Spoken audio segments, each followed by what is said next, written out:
Assalamualaikum warahmatullahi wabarakatuh. Perkenalkan, nama saya Merlina Agustin, mahasiswi PGSD semester 2 Universitas Muhadi Setiabudi Brebes. Kali ini saya akan mempresentasikan tugas filsafat ilmu dari Bapak Didik Trisetyoko MPD selaku dosen pengampu. Topik yang saya bahas mengenai kota Alexandria. Kota Alexandria. Pada tahun 525 sebelum Masehi, Mesir menjadi bagian dari kerajaan Persia. Dalam penjelajahan ini dibuktikan semangat kemerdekaannya yang kuat. Ini dibuktikan dengan berbagai pemberontakan yang lebih mengekspresikan tentang cinta kebebasan daripada kebencian terhadap musuh yang meremehkan agamanya. Kemudian Raja Yunani Alexander Agung setelah mengalahkan Raja Parsi yang menguasai lembah Sungai Nil, menegakkan kembali kedaulatan di negeri Mesir. Di samping itu, tata kerjanya juga menghormati kepercayaan orang Mesir. Sesudah itu baru datang dinasti Ptolemus yang memajukan kesejahteraan Mesir tersebut. Alexander merupakan tokoh penting dalam sejarah kota Alexandria itu sendiri. Alexander merupakan penguasa Yunani yang sangat terkenal karena ekspansi wilayahnya yang hampir dapat mempersatukan seluruh dunia dalam satu kekuasaan Yunani kuno. Alexander merupakan putra Filipus dari Makedonia. Filipus merupakan penguasa yang bijaksana dan lebih mantap dibandingkan dengan penguasa sebelumnya. Pada tahun 336 sebelum Masehi, Filipus mengangkat dan digantikan oleh putranya Alexander. Ketika Alexander naik tahta pada umur 20 tahun, kekuasaan Makedonia begitu sudah mantap dan ekspansi Filipus sudah cukup berkembang sehingga sang raja muda mencita-citakan persatuan dunia tersebut, tinggal meneruskan saja apa yang sudah dicapai oleh ayahnya. Ia berbuat demikian tetapi dengan caranya sendiri. Meskipun Alexander menguasai dan mewarisi kemampuan ayahnya untuk berorganisasi, ia mempunyai hubungan yang sama sekali berbeda. Filipus selalu berhati-hati, sabar, dan kerap kali berbelit-belit. Ia tidak pernah bertindak tanpa perencanaan. Sedangkan Alexander seorang yang keras kepala, sering membereskan masalah dengan langsung bertindak. Dengan keputusan yang dijatuhkan dengan cepat, ia mengambil resiko yang sangat luar biasa. Hanya kemampuan dan kekuatan mengatasi resiko-resiko tersebut. Dalam waktu 1 tahun setelah naik tahta, Alexander memperluas wilayahnya ke utara sampai dengan sungai Danau dan sampai ke barat yakni Laut Adriatik. Lalu ia mengarahkan perhatiannya ke tanah Yunani di Tebes dan Athena sampai keluar Liga. Alexander sampai memadamkan pemberontakan di Tebes pada tahun 335 sebelum Masehi. Alexander dengan teguh membangun Makedonia atas negara-negara kota Yunani, memasuki Mesir pada tahun 332 sebelum Masehi dengan pertempuran yang berakhir dan hancurnya Imperium Persia. Dengan mengikuti siasat damai yang digunakan Yunani sebelumnya, ia tetap mempertahankan sistem pemerintahan Mesir, tetapi kekuasaan tertinggi dipegangnya sendiri dengan ketat dalam bidang militer dan keuangan. Agar urusan kerajaan besar itu jalan terus, Alexander membiarkan banyak kebiasaan adat dan agama setempat. Sampai batas tertentu, Alexander bahkan membiarkan setiap negara mempertahankan lembaga kebangsaannya. Dalam pada itu, ia juga memasukkan sejumlah gagasan Yunani. Yang paling penting adalah gagasan negara kota Yunani. Ia murah memberikan namanya dan di antara kota-kota yang terdiri terdapat tidak kurang dari 16 Alexandria. Kebanyakan kota-kota ini dibangun dari dasar-dasarnya.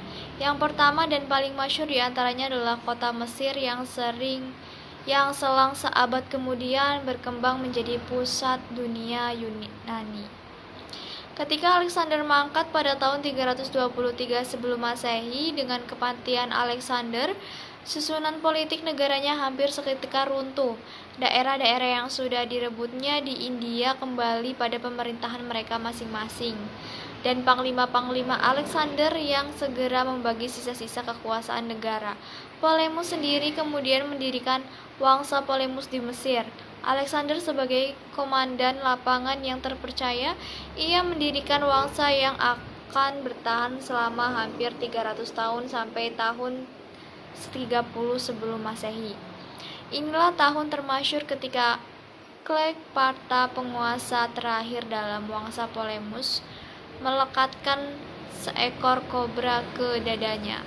Ketika Alexander sendiri sudah mangkat, ia sudah menjadi tokoh legenda yang penuh khayalan. Kisah hidupnya diceritakan di seluruh dunia kediaman manusia. Luas lingkup keanekaragaman kekuasaan raja hampir tidak ada bandingannya. Kini ada 80 lebih macam cerita yang ditulis dalam 24 bahasa mulai Inggris sampai Indonesia. Sebagai Iskandar yang bertanduk dua, ia merupakan salah seorang pahlawan Islam yang terkenal dan masih menjadi bagian cerita masyarakat Islam.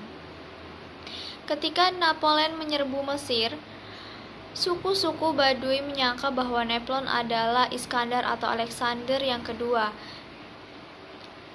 Dari paparan tersebut dapat dikatakan bahwa Alexander memiliki peranan yang sangat penting dalam membentuk kota kuno Alexandria. Alexandria terletak di Laut Tengah dan merupakan salah satu kota di negara Mesir.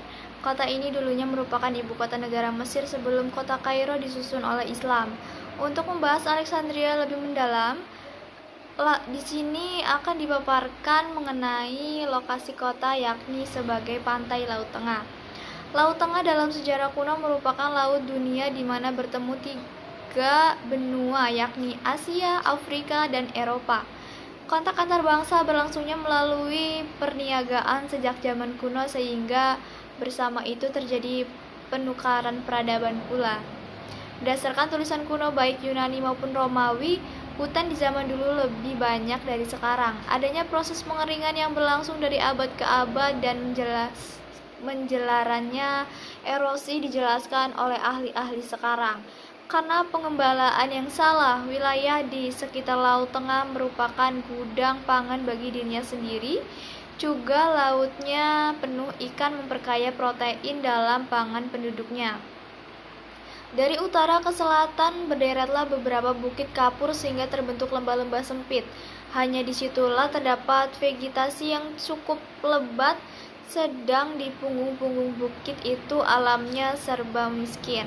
Pantai-pantai negeri Yunani begitu berkelok-kelok sehingga melahirkan banyak teluk dan pelabuhan-pelabuhan alam yang baik untuk pelayaran dan perniagaan.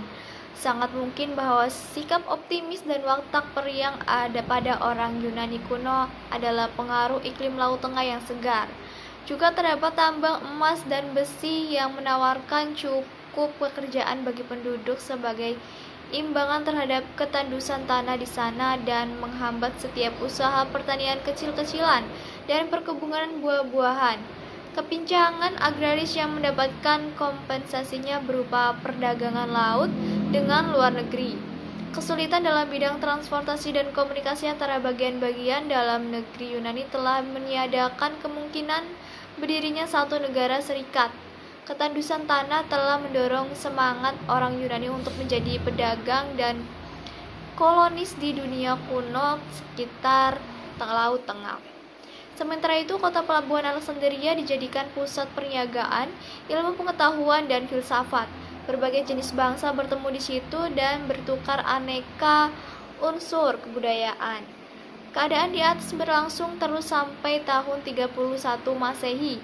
Ketika Mesir ditaklukkan oleh kerajaan Romawi yang wilayahnya meliputi seluruh negeri yang berada di sekeliling Laut Tengah yang merupakan lautan dunia pada masa itu.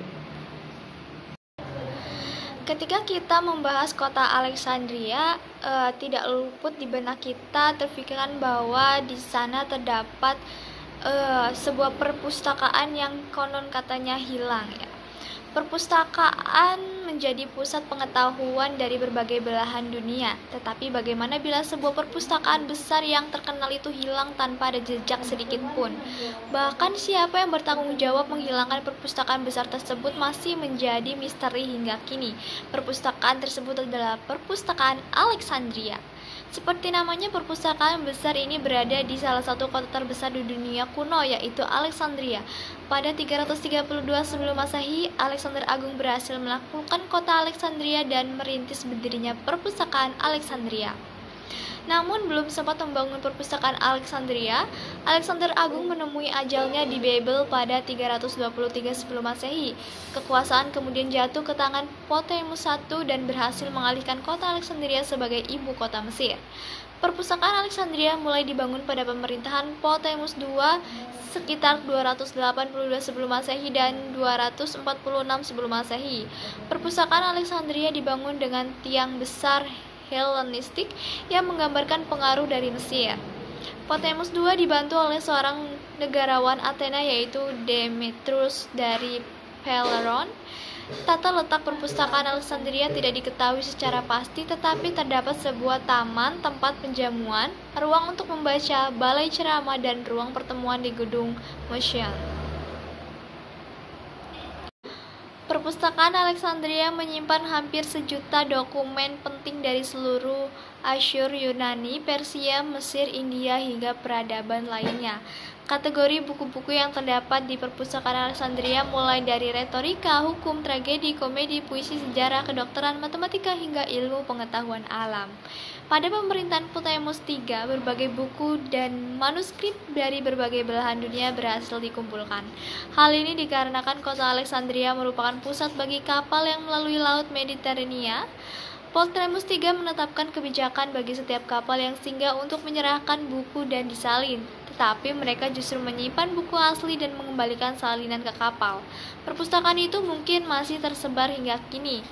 Jelas, tokoh Islam Indonesia Profesor Ahmad Syafi'i Ma'arif bahkan dalam Historia Universal The Line, The Destruction, The Libros atau penghancur buku dari masa ke masa yang ditulis oleh Fernando Baez, perpustakaan Alexandria tidak hanya menjadi tempat menyimpan manuskrip tetapi juga tempat yang selalu ramai dengan diskusi para intelektual. Namun kejadian mengejutkan terjadi, perpustakaan Alexandria hilang dan menjadi tragedi luar biasa di dunia akademis. Meskipun sampai saat ini masih sulit menentukan bagaimana perpustakaan Alexandria dihancurkan, terdapat 3 teori tentang siapa yang bertanggung jawab dan akan kehilangan ini. Teori pertama mengatakan bahwa perpustakaan Alexandria terbakar saat kota diduduki penguasa Romawi, Julius Caesar, pada 48 sebelum Masehi. Julius Caesar terperangkap di istana kerajaan karena kapal-kapal Mesir menghalangi jalan keluar di pelabuhan. Julius Caesar memerintah anak buahnya untuk membakar kapal-kapal Mesir demi melarikan diri, tetapi api membakar dengan tidak terkendali. Banyak bangunan di pantai terbakar termasuk gudang senjata. Bencana-bencana yang menimpa perpustakaan Alexandria disebabkan api yang berkorban tanpa sengaja pada saat Kaisar mempertahankan dirinya, ungkap seorang cendekiawan barat, Gustave Le Bon. Akan tetapi pemikiran Julius Caesar yang bertanggung jawab atas hilangnya perpustakaan Alexandria masih meragukan. Strabon, seseorang geografer filsuf Yunani, mengatakan bahwa ia pernah mengunjungi Motion pada 20 sebelum Masehi, beberapa dasawarsa setelah kebakaran yang dipicu oleh Julius Caesar. Hal ini menyeratkan bahwa perpustakaan selamat dari kebakaran. Strabo mengatakan bahwa museum sudah tidak termasyhur seperti sebelumnya. Strabo memang membicarakan tentang museum tetapi tidak perpustakaan Alexandria. Selain itu, dikatakan bahwa gudang tempat menyimpan manuskrip yang dihancurkan oleh Julius Caesar bukan perpustakaan Alexandria. Ketika teori paling terpercaya adalah Julius Caesar yang bertanggung jawab atas hancurnya perpustakaan Alexandria, muncul teori lain. Teori tersebut adalah orang-orang Kristen lah yang bertanggung jawab. Orang-orang Kristen pada abad keempat Masehi yang berhasil menduduki kota Alexandria diduga menjadi salah satu penghancur perpustakaan Alexandria pada 391 Masehi. Kaisar Theodosius mengeluarkan dekrit yang secara resmi melarang praktik paganisme. Berdasarkan dekrit tersebut, Serapun mendapatkan nasib buruk. Serapun yang merupakan cabang dari perpustakaan Alexandria dan berfungsi sebagai kuil dihancurkan. Serapun diganti menjadi gereja Kristen. Demi mendukung dekret Kaisar Theodosius, banyak dokumen yang dihancurkan. Namun dokumen-dokumen tersebut bukan berasal dari perpustakaan Alexandria, melainkan perpustakaan lain. Perpustakaan tersebut diyakini menampung sekitar 10% dokumen Alexandria. Namun lagi-lagi teori kedua ini diragukan karena tidak ada sumber kuno yang menyebutkan penghancuran perpustakaan ini selama periode ini. Oleh karena itu, tidak ada bukti bahwa orang-orang Kristen yang menghancurkan perpustakaan Alexandria. Teori ketiga pun muncul dalam Imam resmi History the Ohio State University. Orang terakhir yang disalahkan atas kehancuran perpustakaan Alexandria adalah Khilafah Umar. Pada tahun 640 Masehi, kaum muslim berhasil merebut kota Alexandria. Menurut cerita yang beredar, Jenderal Amir diminta tolong oleh Johannes Philippus, seorang cendekiawan Neoptolemus, untuk menyelamatkan jutaan manuskrip di perpustakaan Alexandria. Amir Ibnu As meminta saran kepada Khalifah Umar bin Khattab, lalu Umar menjawab, jika buku-buku itu sesuai dengan Al-Quran, untuk apa diselamatkan? Tetapi jika bertentangan dengan Al-Quran, maka hancurkan saja. Baik, demikian itu presentasi dari saya mengenai sejarah kota Alexandria dan perpustakaan Alexandria yang terkenal itu. Oke, terima kasih. Wassalamualaikum warahmatullahi wabarakatuh.